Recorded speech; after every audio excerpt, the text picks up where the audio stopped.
আগের পর্বে আমরা বলেছিলাম মুখের ঘা বা অ্যাপথাস আলসার যদি 7 থেকে 10 দিনের বেশি থাকে তাহলে অবশ্যই নিকটস্থ ডেন্টাল সার্জনের পরামর্শ নিন। কিন্তু এই 7 থেকে 10 দিন আপনি কি করবেন?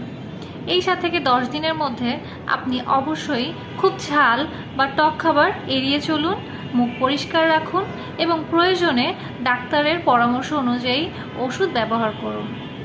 এবং এর সাথে ভিটামিন সমৃদ্ধ খাবার যেমন ফল ও সবজি বেশি খাওয়া উপকারী। মুখের ঘা ছোট সমস্যা মনে হলেও তা বারবার যদি রিপিট হয় তাহলে এটি শরীরের ভিতরের কোনো কিছুর ঘাটতির ইঙ্গিত হতে পারে।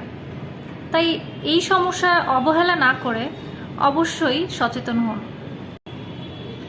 আগের পর্বে আমরা বলেছিলাম মুখের ঘা বা অ্যাপথাস আলসার যদি 7 থেকে 10 দিনের বেশি থাকে তাহলে অবশ্যই নিকটস্থ ডেন্টাল সার্জনের পরামর্শ নিন। কিন্তু এই 7 থেকে 10 দিন আপনি কি করবেন? এই 7 থেকে 10 দিনের মধ্যে আপনি অবশ্যই খুব ঝাল বা টক খাবার এড়িয়ে চলুন, মুখ পরিষ্কার রাখুন এবং প্রয়োজনে ডাক্তারের পরামর্শ অনুযায়ী ওষুধ ব্যবহার করুন। এবং এর সাথে ভিটামিন সমৃদ্ধ খাবার যেমন ফল ও সবজি বেশি খাওয়া উপকারী। মুখের ঘা ছোট সমস্যা মনে হলেও তা বারবার যদি রিপিট হয় তাহলে এটি শরীরের ভিতরের কোনো কিছুর ঘাটতির ইঙ্গিত হতে পারে। তাই এই সমস্যা অবহেলা না করে অবশ্যই সচেতন হন।